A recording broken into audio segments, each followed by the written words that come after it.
Namaskaram and good morning to everyone.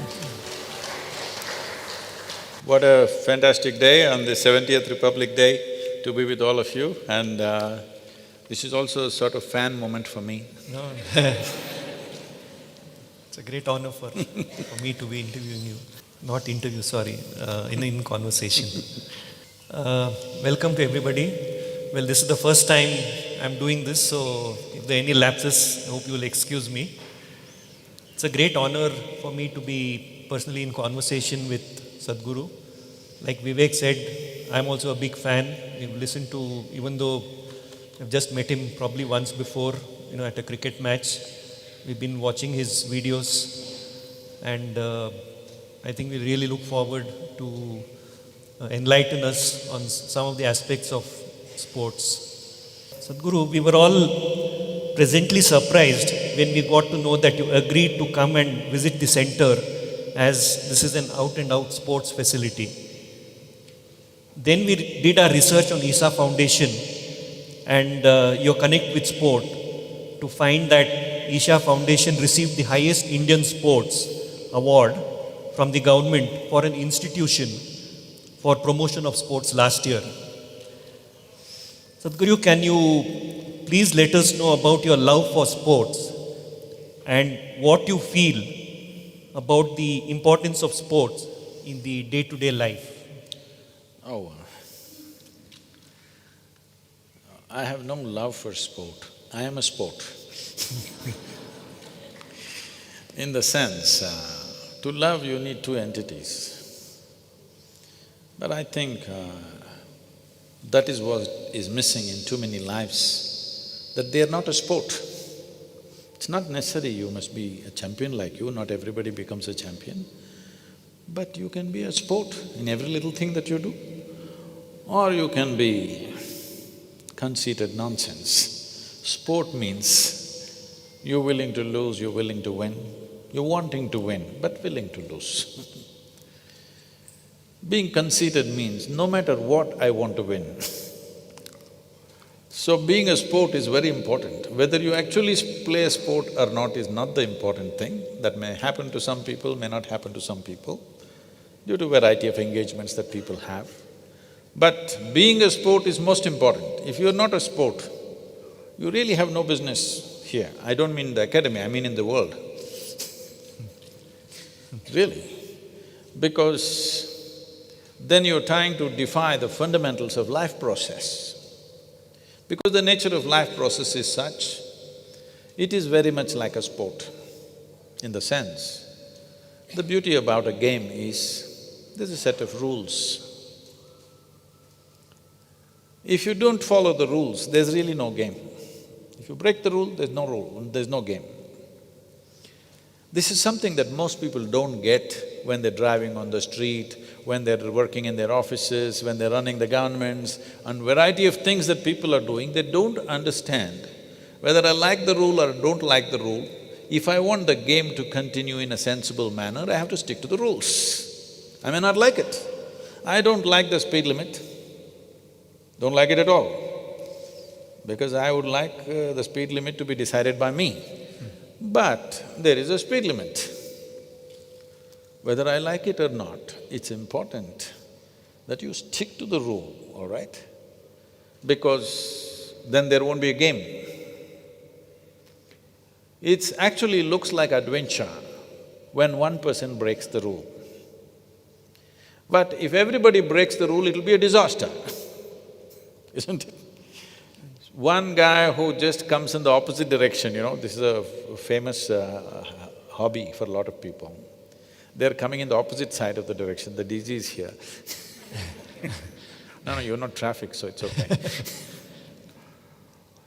They are coming in the opposite direction. They think they're doing something adventurous. They don't understand, if everybody did the same thing, life would be a disaster, isn't it? So it's very important that right from early age, people get involved in some kind of sport because you learn to follow the rule, otherwise there's no game. It's very, very important. I think that's seriously missing in our populations. They've never played a game, they don't know the significance of a rule. What is the problem if the shuttle falls in or out? What is the problem? I can argue you out of it. This is the way the country is running right now. It doesn't matter, it's in or out, I can argue with you endlessly. So, one thing is the rule, which sets a human being to a certain pitch that all of us, if we have to live together, there have to be some rule, isn't it? Otherwise, every moment will be clashing. The next most important part of the game is, I want to win, I really want to win. But if I lose, it's all right with me. See, I don't want to win, no game. Somebody who says, I don't want to win, they think it's saintly, nothing saintly about it, it's just stupid. I don't want to win is not a game, I want to win. Like you did to me today. So you're letting the shuttle fall down when I hit the shot because you want me to win, that's not a game. No. The thing is, the moment you say, I don't want to win, there is no game, isn't it? I want to win, but if I lose, I'm all right with it, I'll go gracefully with my loss. This is something most human beings lack. They're such lousy losers. When they lose something, they become so bitter and terrible to each other. These two things if people have, will produce good citizens in the country. So, the sport has always drawn me, every kind. People thought I went to school, I only went to the playground. I kind of involved in every kind of game that was available in the school. Fortunately, I studied in a multi-purpose school, which had a lot of opportunity for that. But later on, I got too much involved in trekking and motorcycling and hang gliding, so I dropped this other sport, which took me away from the, field kind of sports. But I've been playing off and on with my schedule, it's very difficult to find time to play. But here and there I'm hitting a ball and after too many injuries right through my body, all kinds of injuries, now the only game that's really left for me is golf. So I'm playing that off and on. I'm saying this because a lot of people have very cramped ideas about sport. It is not necessary. It's not even necessary for you to think you're going to be a champion. It's not about being a champion, it's about just playing well. Playing well does not mean playing as well as somebody. Playing well means to the fullest capacity that you're playing. Well, if nobody else is playing better than you will… even if you're a lousy player, if nobody else around you is playing better than you will become a great player in that crowd. But that's not the point. The point is, it is a way of stretching yourself to your limits, at least on the physical and mental space. If you don't do this in your life, you will become half a human being in some way. You do only what is within your comfort zone, you will not become a full-fledged human being. Somewhere you must go to a point where you would break, on the edge of the breaking point. If you don't go there, then you don't know what is life. Sport is the safest place to do that. You could go in a battlefield and do that, but you may get killed. Usually a battlefield is seen as the ultimate point to stretch yourself, but that could cost your life.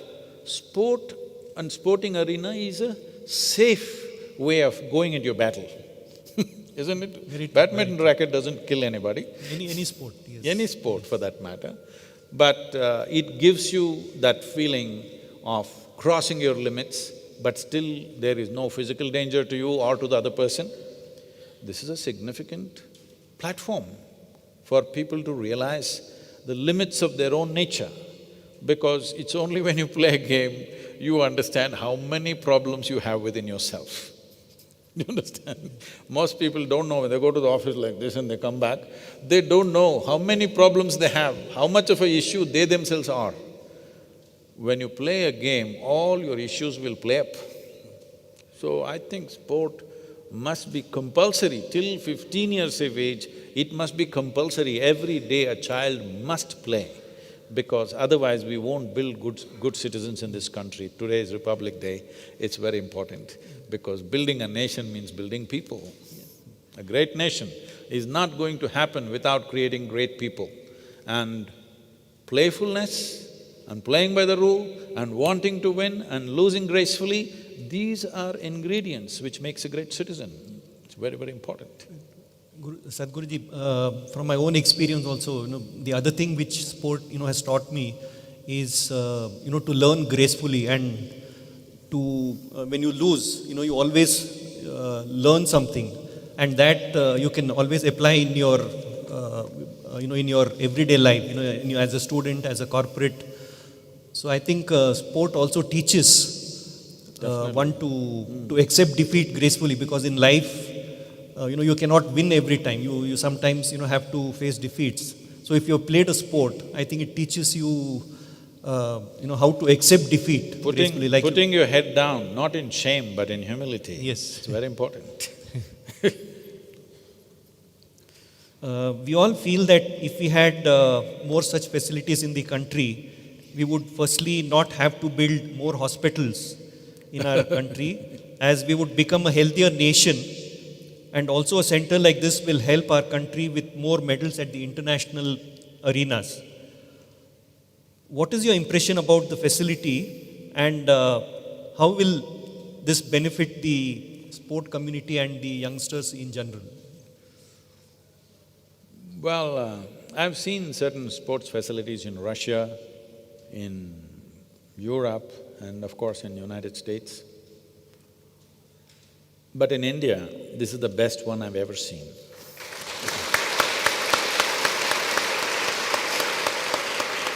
Maybe, I believe, you must correct me, I believe probably this is the best one, most comprehensive as it is.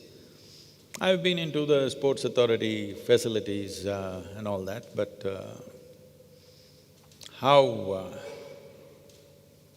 not to make any commentary on anybody, but it's run in a certain way. If you want a sports facility or anything for that matter, as far as I'm concerned, whether it's education or spiritual process or politics or sports, there must be an air of commitment. If people are not committed to what they're doing, they better not do it. It's a nuisance. Anybody who's doing anything without involvement, it's actually a nuisance. We can do without that activity. And I would take it further, I'm sure you'll agree with me, because nobody, either in the arena of sport, music, art, spiritual process, business or anything, nobody has gotten to any significant space without being devoted to it. When I use the word devotion, people think we are talking about a temple or a church or a mosque. No. In every area of life, if there is no devotion, you will do only mediocre things. You will not do something significant. Whatever it may be, without being devoted, you will not produce anything significant. I feel that is one thing that is lacking in most spaces, casually run places. It is not aimed towards significance or excellence, as you call your thing as excellence, right? Okay, Center for Excellence. Excellence will not even be approached because mediocre things will happen when there's no devotion to what we're doing. Devotion means a single-minded focus. Devotion means we are willing to do the same thing without any damn reward in our life. We are not doing a transaction. We're doing something because we see that it's significant. This is always happening, I'm sure you will also face it, maybe not so much here, but we are a large organization fully run by the volunteers. Volunteers means, unlike you have all the expert coaches, volunteers means nobody's trained for the job. Everybody's trying to do their best. So every other day somebody will be coming up to me and saying, Sadhguru, I can't work with this person, he's so terrible, I can't bear this. I tell them, see, in this world, there are only these kind of people, like this, like this, like this, like this. This is the kind of people there are in this world. If you think what you're doing is very significant, you must work with these people. If you think you want to only work with ideal people, you must go to heaven and today, because you are not fit to be on this planet. Yes, you must go. But if you see what I'm doing is very significant, no matter what is the condition, you do the best that you can, isn't it? So, that atmosphere once you create, I believe it is very much visible here, I think results will inevitably come, of course. There is something called as competition, there is something called as competence everywhere else. If gold medals were simply handed out, you could as well go to a jewelry shop and buy it. Only because it's very hard to attain, it's valuable, isn't it? So it's not that tomorrow morning this center will be hanging gold medals all over the place, that would be meaningless gold medals. But striving for it, being devoted to it is most important. Results will inevitably come somewhere. This is an important thing that people have forgotten. We have taken to this Western mentality that we have become goal-oriented. I want to get this or this or this. No, being devoted to the process is the most important thing. In yoga we say, if you have one eye on the goal, you have only one eye to find your way, which is inefficient. You use everything you have to find your way, you will get somewhere. Depending on your strength, intelligence, capability, you will get some distance, wherever that is. But everything that you can do, you will do. In our lives, if we do not do what we cannot do, there's no issue. But in our lives, if we do not do what we can do, we're a disastrous life. If this has to be avoided, the most important thing is we are not looking at what will happen in the end. We are very dedicated and devoted to what we are doing now. If this one thing, if we inculcate in our youth, well, they will get somewhere, nobody can stop them. Isha Foundation talks about inner science and inner engineering for a human being. And in the sports world, we find sports science has now become even more relevant for enhancing the performance and results of the athletes. The Western world, of course, is far ahead of India in sports science. Sadhguru, how do you see the similarity between inner engineering and sports science? The similarity, the fundamental similarity is, both are trying to enhance an individual human being. Say, let's say a political rally happens on the street. There the focus is not on the individual, the crowd will do something. You cannot transform a crowd, you can only transform an individual human being. If all these individual human beings are transformed, then there is a big assembly of people who are transformed or enhanced. Transformation, change of competence and experience can only happen on the individual level. Or in other words, building a nation or building a better world means building better human beings at the individual level. If this individual and that individual and that individual in some way do not enhance themselves, there is no way this society will enhance itself, isn't it? This focus has been missing, both with whatever you call as sports science or inner engineering, the focus is on the individual. Because in sports you have realized without enhancing the individual, just enhancing the facility is not going to happen. The facility is created to enhance individuals. I'm sure, though at an early age you may focus on a group, after that it anyway becomes very, very individual, otherwise individual enhancement doesn't happen, there is no enhancement of the general atmosphere. So by shouting a slogan, people think they can enhance the country, that won't happen. In that sense, this sports science and inner engineering are very, very similar. If we want to look at the difference, the sports science is looking for a certain level of performance. Inner engineering is not looking for a certain result. We don't want to decide the result. We just want to engineer a human being to in the best possible way. We don't know what they will do. Maybe they will do something that we have never imagined possible. Because my blessing to everybody is, may your dreams not come true. Because something that you could not dream of must happen in your life, isn't it? What will you dream of? you'll only dream of things that you know. You cannot dream of something that you do not know, isn't it? Is it not important in our lives, something that we could not even think of happens? So, inner engineering is focused on just enhancing the human being without any specific purpose. Intensity without intent. No intent that this is what you must achieve, this is whatever you must achieve. Just make the human being grow to his fullest capacity. We don't know what they will do, we'll leave that to them. But here you have a specific goal, that they have come for a specific sport, and probably age-wise, because sport is a very age-specific thing, you are thinking by the time they're 16, they must be here, 18, they must be there, 20, they must be somewhere else. So it is very specific. Inner engineering is more about just enhancing the human being without any intent, because I don't want to fix the intent for their life. I did not allow anybody to fix their intent in my life. Sports is also about a lot of competition, and with competition, there is also the negative side of sport, which is, performance-enhancing drugs, pressure from the parents, overage, cheating, also commercialization of sports. So many parents are putting way too much pressure on the young children, and many times also interfere in their coaching sessions.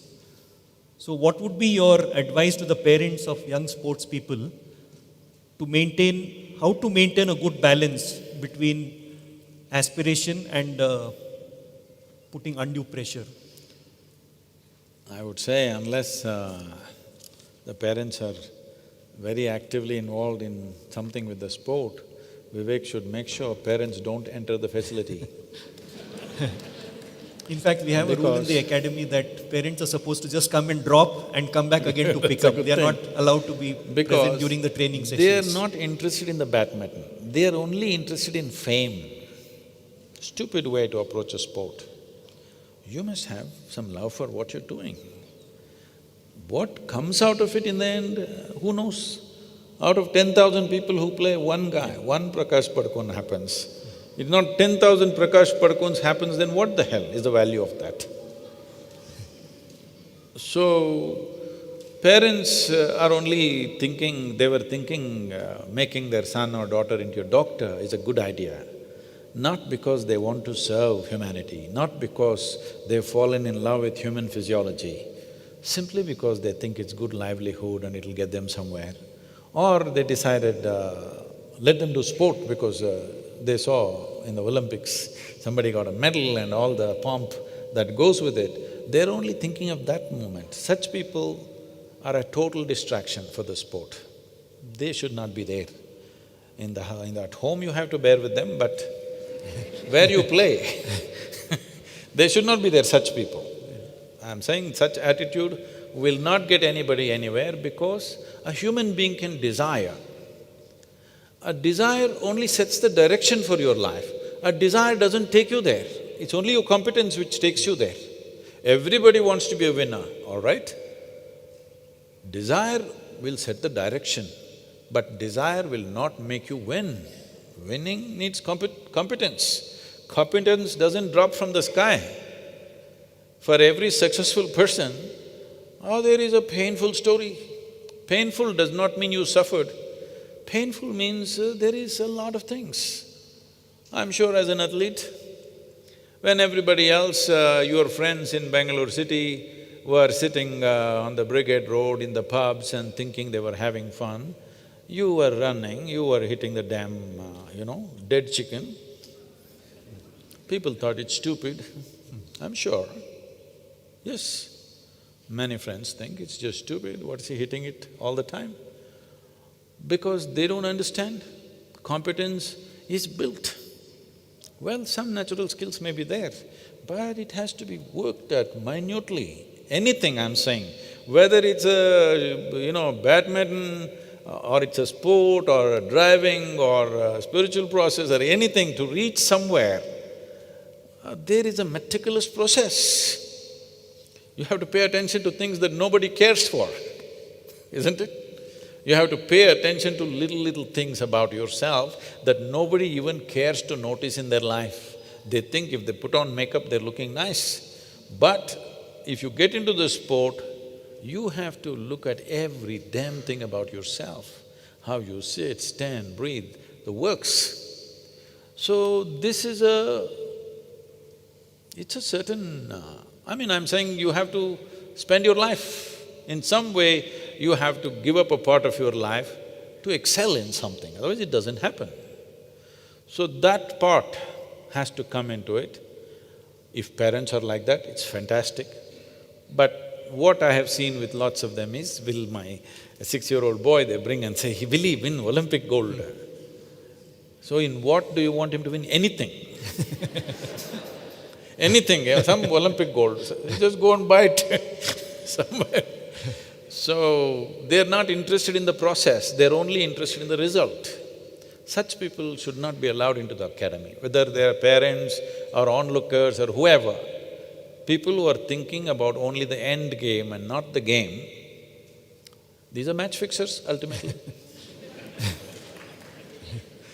So about commerce, see, commerce is a good thing. Without commercial involvement, sport will not grow. That we have come to this thing, because only those nations which were socialist and communist nations at one time, they managed to push sport without commerce. But those times are over. Now it can only grow with commercial involvement, without that it will not happen. But where to stop commerce? Where it should be a mixture of commerce and sport, where it should be pure sport, that is a call people like you must take. If you don't take that call, they will invade everything. To find the right balance between sport Yes, and commerce. that only dedicated sportsperson should decide where is that stop for them. Beyond this, commerce doesn't enter. Otherwise, they will commercialize everything and destroy the sport. But without commerce, without the support of commerce, sport will not go very far in the world today. Vivek keeps telling me that this project has come about mainly through power of intention. And similarly, looking back at my career, I feel whatever I achieved was through my willpower to succeed, under all circumstances and challenges. You How? didn't have a… you Pardon? didn't have a facility like this. Pardon? You didn't have a facility like this. No, there was nothing. How important do you feel it's to have strong willpower or strong intentions to achieve something unique, and whether it is possible to develop or improve willpower, let's say, through yoga or through any other techniques? I would like to, because different people understand this word willpower or the term willpower in different ways. Well, the English occupiers taught us that where there is a will, there is a way. See, there are two ways to do things. You can do everything hard, or you can do it joyfully. There is substantial scientific and medical evidence to show that when you're in a pleasant state of experience, your physiology, your psychological structure, your energies, everything function at their best. There's substantial evidence today. So, most sports people, I think this is because of sports psychologists and others who are working, who are largely Western trained, are all doing this, all right? Willpower, they're trying to do that. I would say there is a better way to play. If you allow me, if you give me some people who are doing well at a certain level, if you give them to me for a week or 2 weeks, I'll take the will out of them totally. No will of your own. Because when you have a will, you get a will because of certain accumulated memory within you. You have some ideas. Based on that, you create a will, which is a very small thing. There is life here. This is a living cosmos. If you connect with this, you can do almost everything effortlessly. And the more effortless you become, the body and mind functions at its best. Well, you know very well, on the day when your body and your mind cooperated, that's the day you're really unbeatable, isn't it? Very true. You may have talent, but still on that particular day, your body and your mind has to cooperate, otherwise it'll go all over the place. To get that cooperation is not by will, but by not having a will of your own. This may sound little crazy to people, this will need lot more explanation. To just put it in a very simple way, see, after all, you're playing a game. I was… the Indian hockey team came and stayed with us for about 8 days, way back when Dhanraj Pillai and Pargat Singh was the captain and our KPS Gill was managing that. We did some work with them and then they came back again for another week and we further worked with them, which set that team up to some extent. A few years later, I was walking through the Chennai airport and these boys, all young boys, most of them from the tribal regions of Jharkhand and northeastern, almost 6 boys in the hockey team were from that region, all from the Tata Academy, hockey academy there. So they are going for Champions Trophy in Germany. Many of them are getting onto an airplane for the first time. So some sports psychologist they brought and he's talking to them in Hindi, I can't repeat this, but what he's saying I'm kind of paraphrasing in English. He's telling them, the prestige of 1 billion people's expectations is on your shoulders. You have to win this and come. The boys are looking, 1 billion people and maa baap ka izzat. You're going to prove your parents whether they gave you the right genes or not today, by winning or not losing the… by winning or not winning the championship trophy. These boys are just shrinking. These are all 18, 19-year-old boys, except 3 senior players who were there. All others are just almost first time going into a tournament like that. Then KPS Gill saw me and said, Sadhguru, will you come and say some words to these boys? They have never really gone out into an international competition yet. All the senior players were dropped and a full fresh batch except 3 players, everybody was new in the team. So I went and looked at them, I said, this 1 billion people's expectation and maa baap ka izzat and all that stuff is going to kill them. I said, give me a stick and a ball. I played field hockey when I was in school and college.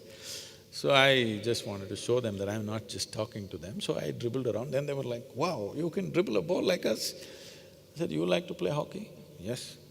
I said, no, you guys can't play hockey, I know. Where can you play hockey? They said, no, we can play hockey. I said, no, you can't play hockey. Then we can play hockey. I said, show me this. So 2, 3 of them came and showed their tricks. I said, okay, you love to play hockey? Yes. You know how to play hockey? Yes. Then just go. This is all you need. You need lust, not intent, not desire. You need lust. I'm using lust because it's not a mental thing, it's a physical thing that needs to happen within you. You want the goal, you want the ball in the opposite goal. You need that lust. You don't try to win for India. You just put the damn ball in the goal and it must stay there. Your business is, the ball must stay in the opposite goal. Well, they will do their own thing, that's a different matter. But as far as you're concerned, you have a lust that you want to put the ball there. You don't count how many goals, who is winning, who is losing. Your business is put the ball in the goal, put the ball in the goal, do it and come, that's it. So they rose from 12th place to 6th place and came back without winning the tournament, of course. But I'm saying, why are we creating such a tension about doing something that we love to do? Sport is such a privilege that you're doing something that you really love to do and the world is acknowledging you if you're at a certain level. There's nothing to crib about. But right now I see most sports persons are like trembling before they go into the match.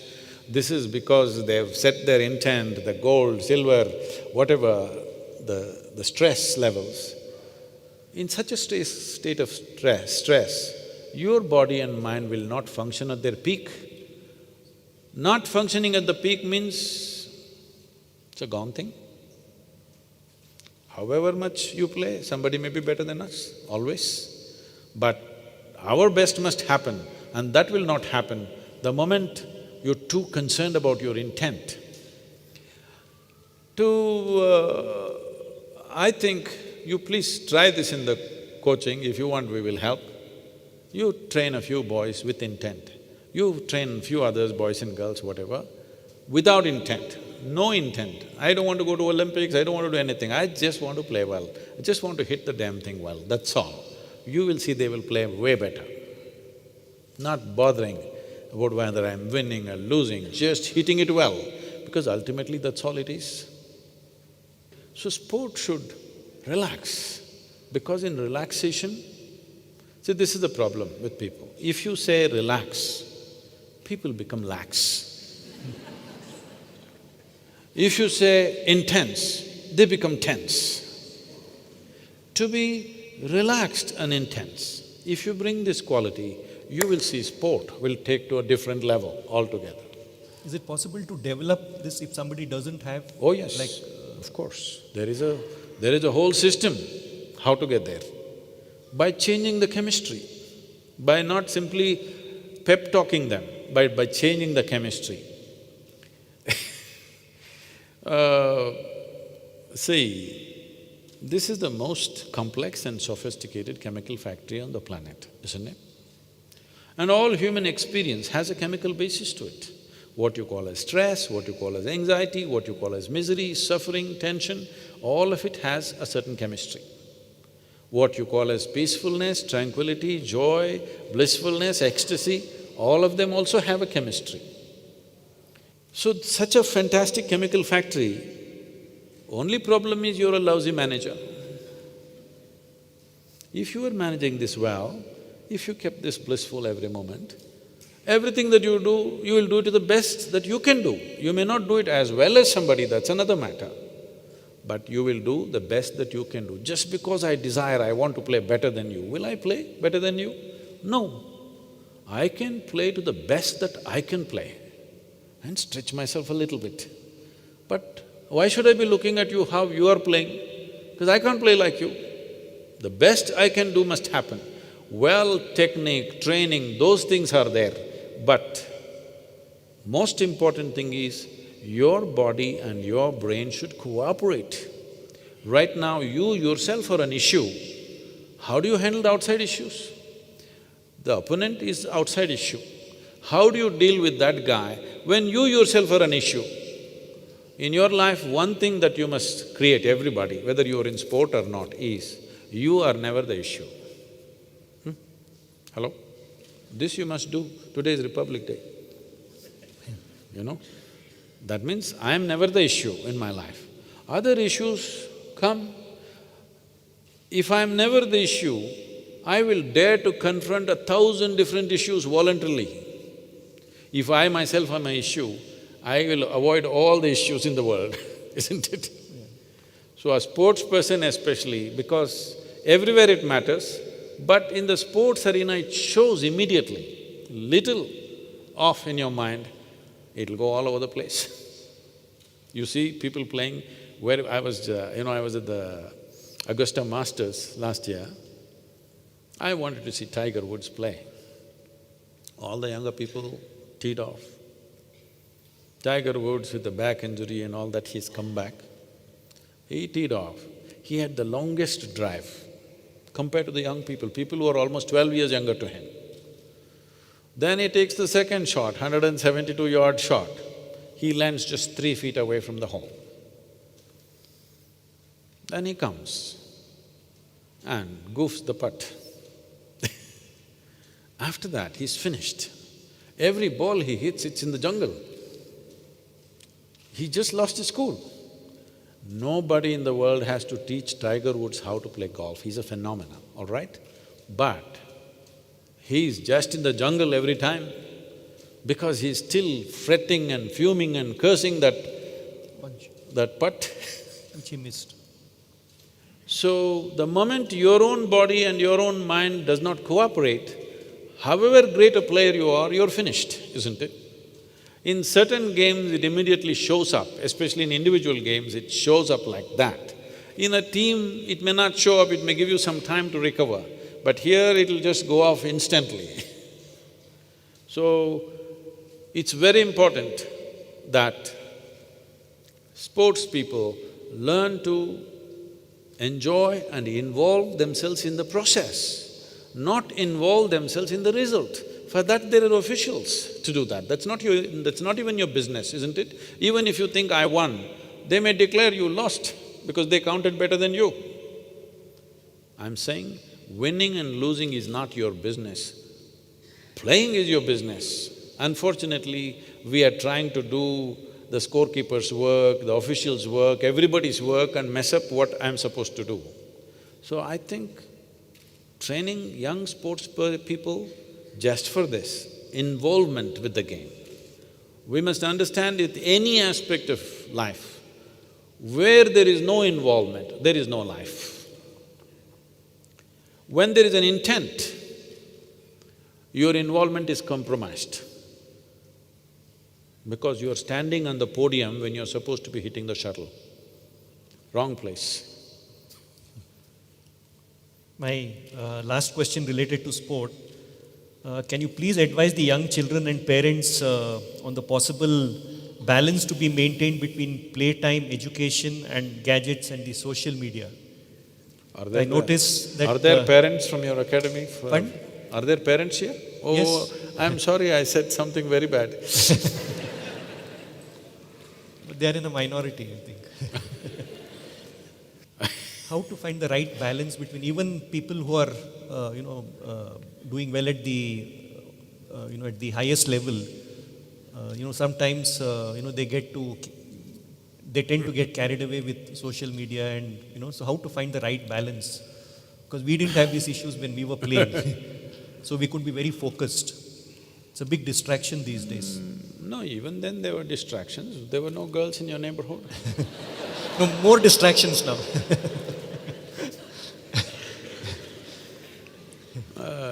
Now at least it's long distance, everything. So easily you can turn off the phone, but you can't turn off the neighborhood. These days they don't even know who is in the neighborhood, which is an advantage. Now see, if you're casually wanting your child to enjoy a game and learn something, well, you can think of these balances, how much education, how much this, how much that. But if your child is showing some promise and above all, love for the game and going all out, I think you must turn off your education and every other damn thing.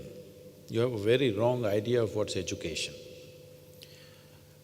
I want you to understand this, that in the next 5 to 15 years' time, the kind of education that you went through and your children are going through will be absolutely meaningless. Because learning and scholarship will be meaningless simply because a simple gadget will know more than you can ever know in your life. Even today, don't you find your Google lady is far more informed than you? Hello? A time will come where learning will be meaningless because any process of gathering data, processing it, analyzing it and then expressing it, which is what the whole education system is, which is a deception of making memory look like intelligence. Most people, they have only memory, not much intelligence. But they're posing their memory as intelligence. So if you… how many GB are you? I'm saying today there is a phone with 600 GB. Can you compete, I'm asking? Can you compete in memory? So our education is creating this deception that memory is intelligence. Memory is not intelligence. Memory is just information. Information is useful It doesn't matter where it is. I don't have to carry it in my head, I can carry it in my phone, all the information I want. Today in United States, I was just amazed. If you go to your physician, well, I did not go to as a client, but I was there because of something else that I was supposed to do in that hospital, and he had 2, 3 more patients to look at. He's like one of the well-known, reasonably well-known physician. And every time patients say something, all this he looks at, and their blood reports, this, that, everything he looks at. And he's got that old fat BlackBerry phone. He opens up that phone and looks at this, and based on that, he's treating them. I said, what the hell are you looking at the phone instead of looking at the people? He said, no, Sadhguru, the entire medical textbooks that are available are on my phone. And it analyzes for him what he wants. And if he types out a few words, it gets to him to the point where he needs to know, and based on that, he treats. It's considered normal. Well, a time is coming in the next 5 years or 10 years where he will not be needed. The phone will do it by itself. Machine learning and artificial intelligence is just a step away. Once that comes, this form of education will be meaningless altogether, absolutely meaningless. So, pretending that memory is intelligence has to go. Memory is not intelligence. This is how a city slick boy is looking smarter than the village boy. If you leave him out there, he won't be able to do a thing, but he has information. Because of information, he is looking like he's intelligent. This has to be destroyed. It's very good machine learning is coming because this is causing a huge distress in the human being, carrying information and acting smart. Today, all you have to do among a group of people, you know what is the distance between Earth and galaxy Z172? You don't know? Oh, it is 27 million light years. This kind of thing that you're looking smarter simply because you have memory. Only when this form of education is destroyed, human intelligence will unfold. Very important. This will happen to everybody in the next 15, 20 years, but those who are taking to sport can do it right now because if you carry the burden of your memory with you, we call this… traditionally this is called karma. You got a bag of memory where your yesterday's experience will decide what should happen today. This is a crippling way to live. If your yesterday decides today, we know your tomorrow is doomed, isn't it? It's very important that we put memory in its place. Otherwise, you please look at yourself or look at everybody around you. If people are suffering, what are they suffering? They're suffering what happened even 10 years ago, they're still suffering, isn't it? They think they're suffering life. No, they're just suffering their memory. And they're also capable of suffering what may happen day after tomorrow, championship. So now they're suffering their imagination. It must be understood, imagination is just a reflection of your memory. And these two things do not mean intelligence. Intelligence is of a different nature. In sport, you need that intelligence. This doesn't need memory. In fact, memory is a huge burden. Your intelligence has to be unleashed beyond your memory. This… if you want your children to really excel in sport, you should not be expecting they must do PhD and also get gold medal in Olympic.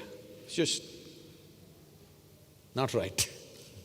I think you should take them off education, just teach them English language and how to count from 1 to 10, to go out in the world and find access, and make them read something so that they're reasonably conversant with whatever is happening in the world. But we must understand, playing a game itself is an education. Why are we thinking that this is a secondary thing? It is not secondary.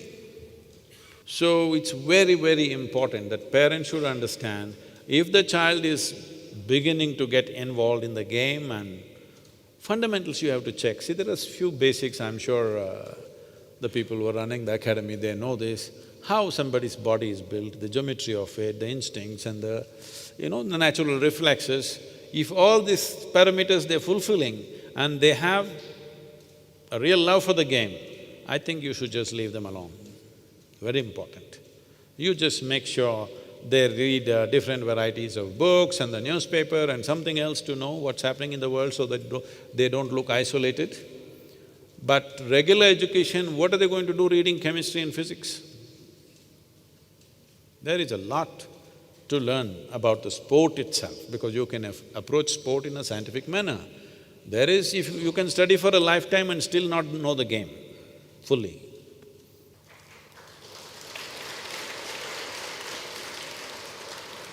You've started many important initiatives and awareness programs in our country, like we saw in the video, river linking projects, projects related to rural education and farming, environmental issues.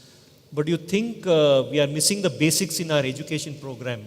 You just touched upon this briefly.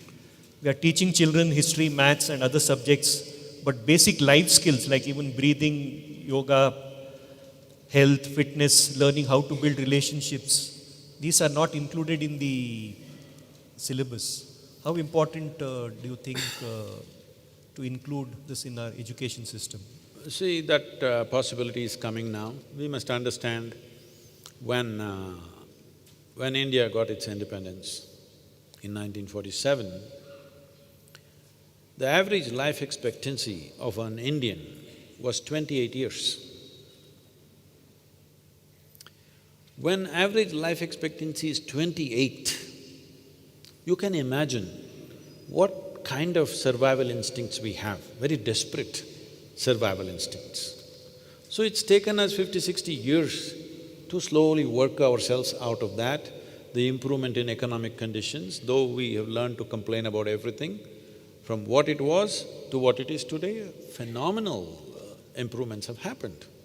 Well, still a lot needs to happen, that's a different matter. But if you don't look at what's been done, you don't have the impetus to do better, isn't it?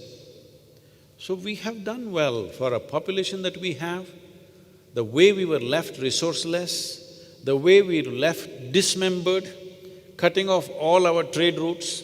See, India has been the greatest trading nation on the planet.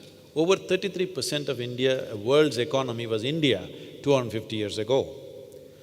But the trade mainly happened through the land routes, going to Arabia, Europe, Eastern, Central Asia, and this side to the other Asian countries. Both sides we cut off all the trade routes. It's almost like cutting off two wings and expecting the bird to fly. We said, we'll cut off both the wings and let it fly. I don't know whose genius it was anyway.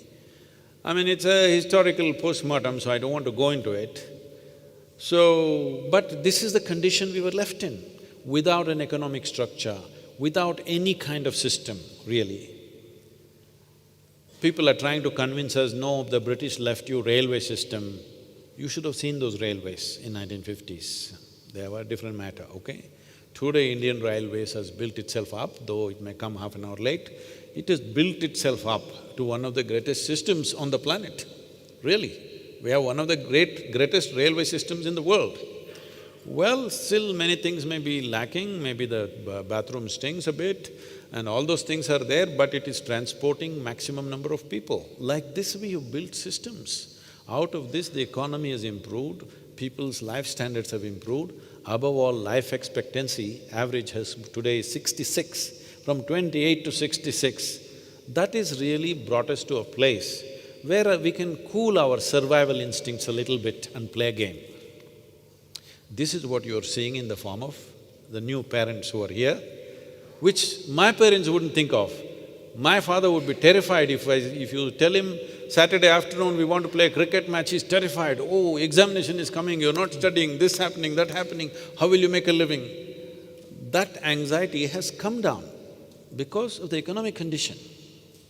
Otherwise, they feared so much if your children did not study well, they're straight on the street.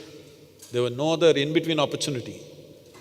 So that fear, I think, has come down, except in a certain, lower middle class where still that fear is there. In others, that fear has come to rest and people can invest their children in something that they love to do rather than whatever. Which, which would have never happened to me, but I did my own thing, that's a different matter. I took my daughter off education at the age of 15. She finished her 10th class, I said, enough of this. She said, I like to dance and in the school she's doing a weekly 3 days taktai. I said, this taktai is not going to get you anywhere. If you really want to dance, just get off the school and get into your full-time dance school. So last 14 years, all she's done is just dance, dance, dance. And this has made her into a wonderful human being. Well, her stature also in the society is growing, she's being recognized. Whether she's recognized or not also, I don't care. I only told her one thing, do whatever the hell you want, but you must do it well. That's all I care. I don't care what you do. This is important. Now, we have economic conditions in the country.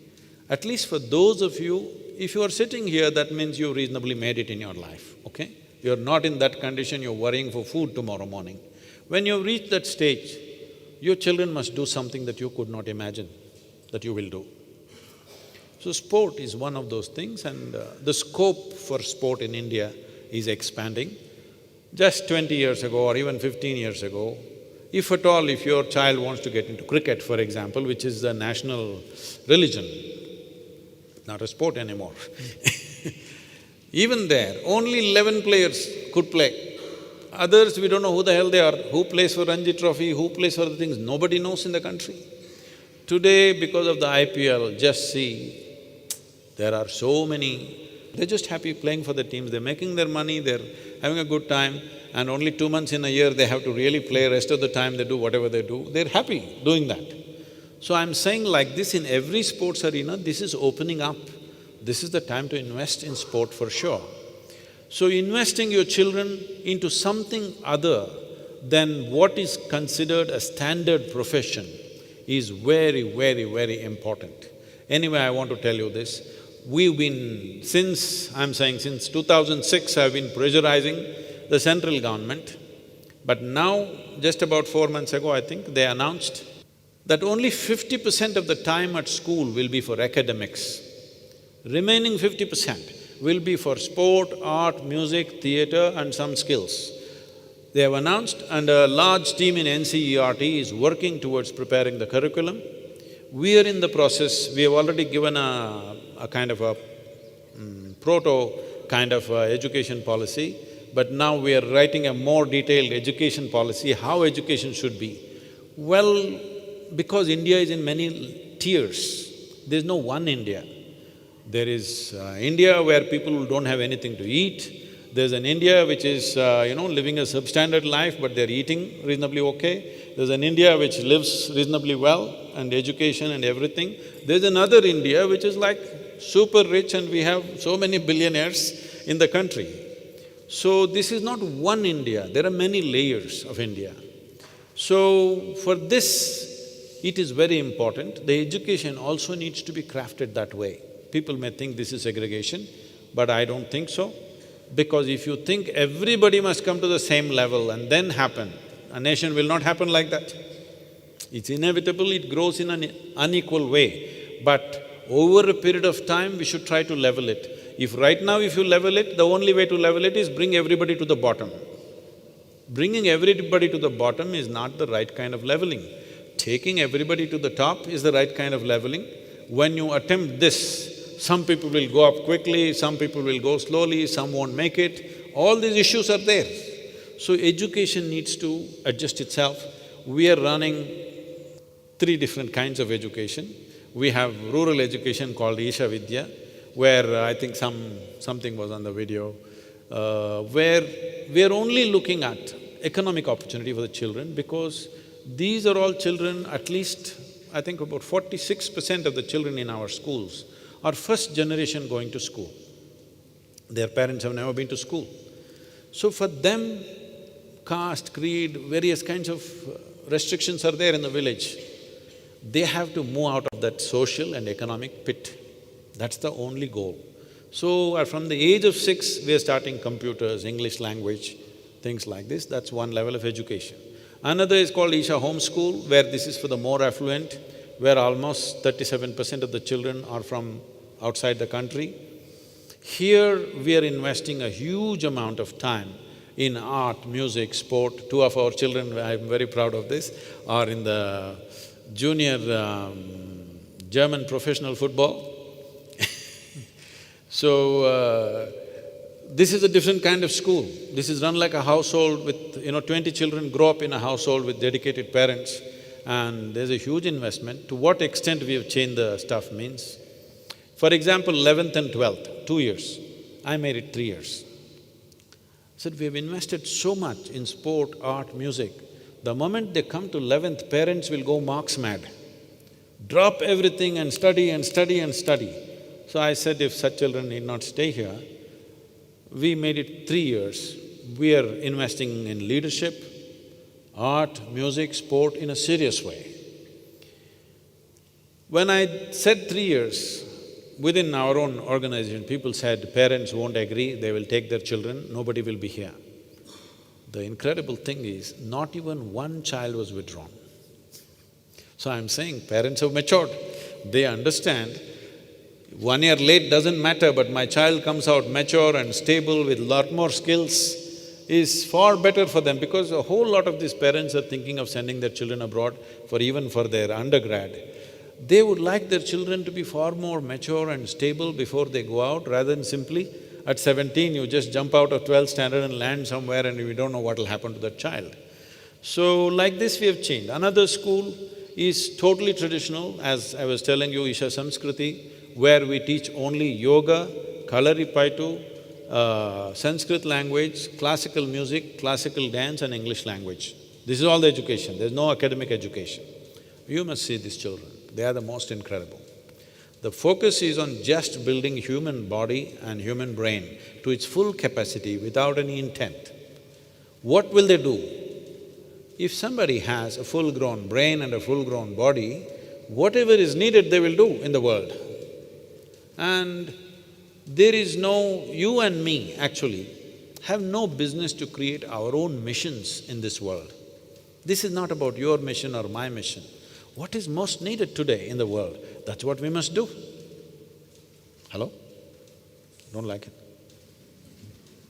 What is most needed, that is what we must invest ourselves in, isn't it? So for this, what is needed is full-grown human beings who have no fanciful ideas of what I want to do. Because what will you want to do? What little things you… I remember when at the age of 10, 12, when I watched all the American cowboy movies, I wanted to become a cowboy, all right? Later on, I wanted to badly become a truck driver. Really, I was so inspired by the trucks. When they roared, my life, my heart went away for them. I thought I will become a truck driver. So, should all those things happen in your life? No, it's all right to play with those things for 2 years and leave them. So I'm saying your dream should not be fulfilled. Something that you could not dream must happen in your life. For this, you must invest in the enhancement of this life, not thinking, what will I do with it? If this is enhanced, you will do whatever. Whatever comes your way, you will do it well, and that's important.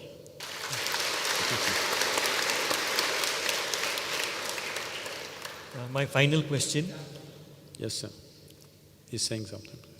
You are the living example of what you just said. I'm sorry? I said you are the living example of what you just said. Just want your views on the justice system prevailing in the country, the courts take too long. You're getting me into trouble. How do you think we can address this issue of, taking too much time? Is there anything you suggest? I'm So saying, that the common man… as a generation, we must be ready for a little bit of injustice. Yes, I'm saying this very consciously. Because if you don't clear the backlog, it's never going to be fixed, all right? If we want to clear the backlog, we have to set some timeline. If it's a property dispute, in the next 1 month it must be fixed. Somebody has committed a murder, at least in the next 1 year it must be fixed. It's a business deal, in the next 2 months it must be fixed. You must fix a timeline and go for it. Some injustice will happen, obviously, but a great justice will happen for future generations. Right now, people take you to the court not for justice, just to make sure you're entangled forever. If I take you to the court, don't think I need justice. I want your life messed up. That's why I'm taking you to the court. Yes. If I really want to trouble you, file 3 cases on you. It's up to you to come out in the next 25 years. Well, we are facing this all the time. All kinds of bizarre cases, somebody will file. Then you have to hire a lawyer and go and do. There is really nothing. It's just figment of imagination, but they can file a case and trouble you forever. So if somebody files a false case, that guy must go to prison. These things have to happen. See, in India, there is a law for perjury, for example. There's quite a stringent law for perjury. But since independence, I don't think even a single person has gone to prison on perjury. This means in public, if you speak a lie, you're prosecutable. Tell me how many people should be in prison in this country?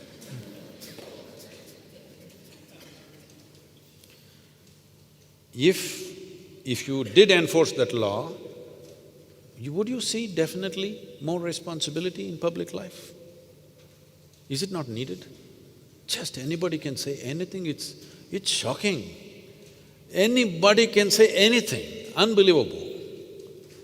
See, it is not that they're exaggerating something a little bit. Just they're completely making up and saying things, and they're surviving in public life. So is it not important if you say something like this, within 15 days it's settled, you're in or you're out, one of these things must happen to them. So if you do hasten the judiciary, then some injustice will happen. The problem is we will debate this injustice endlessly. I'm saying, if you want some solutions, you must be willing for some injustice. Somebody has committed a rape or a murder, that's a different thing, you deal with it differently.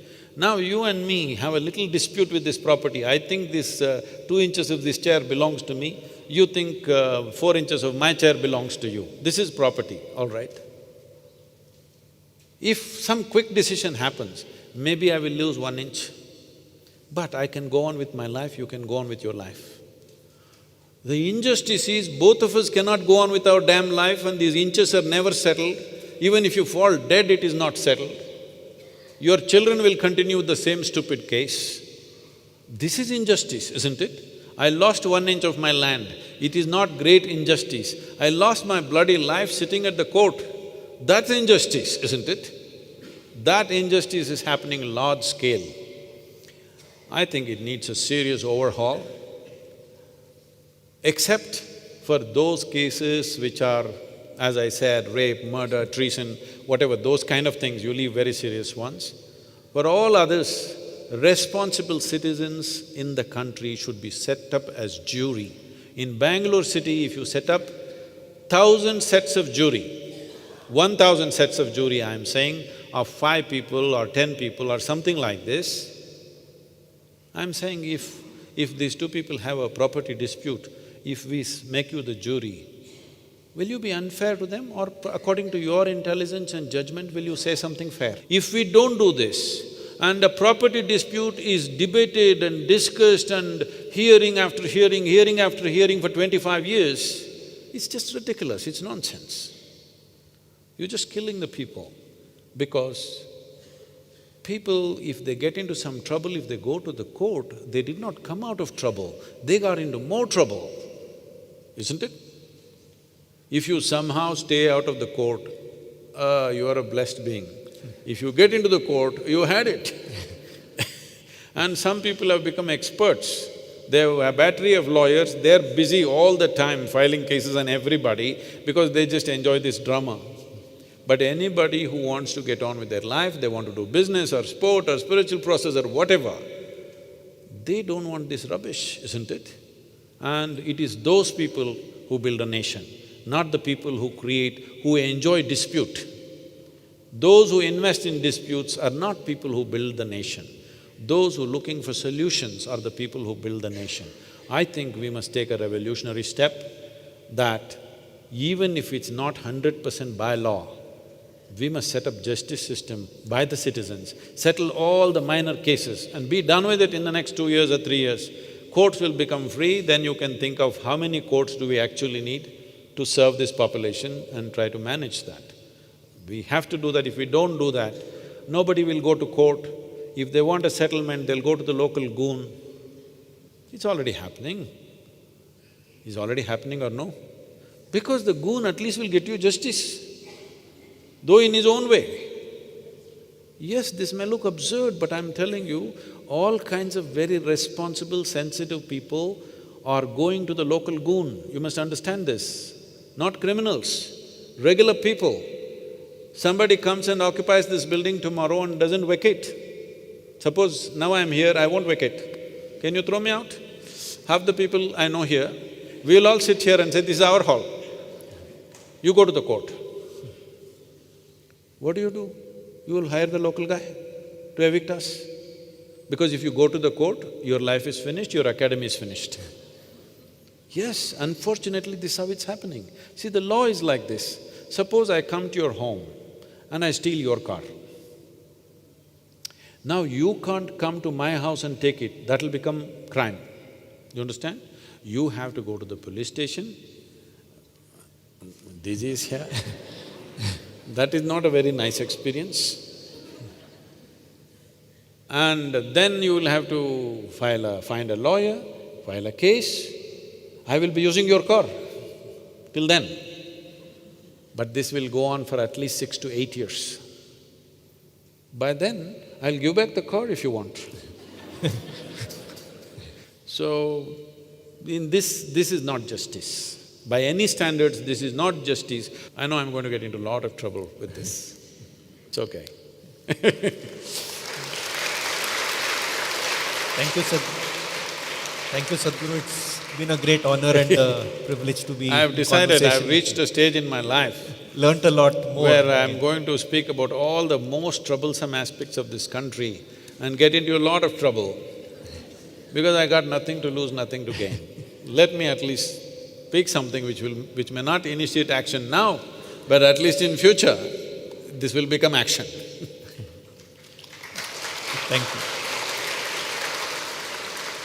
Thank you very much, and it's a great privilege to be here, and I'm sure this place will breed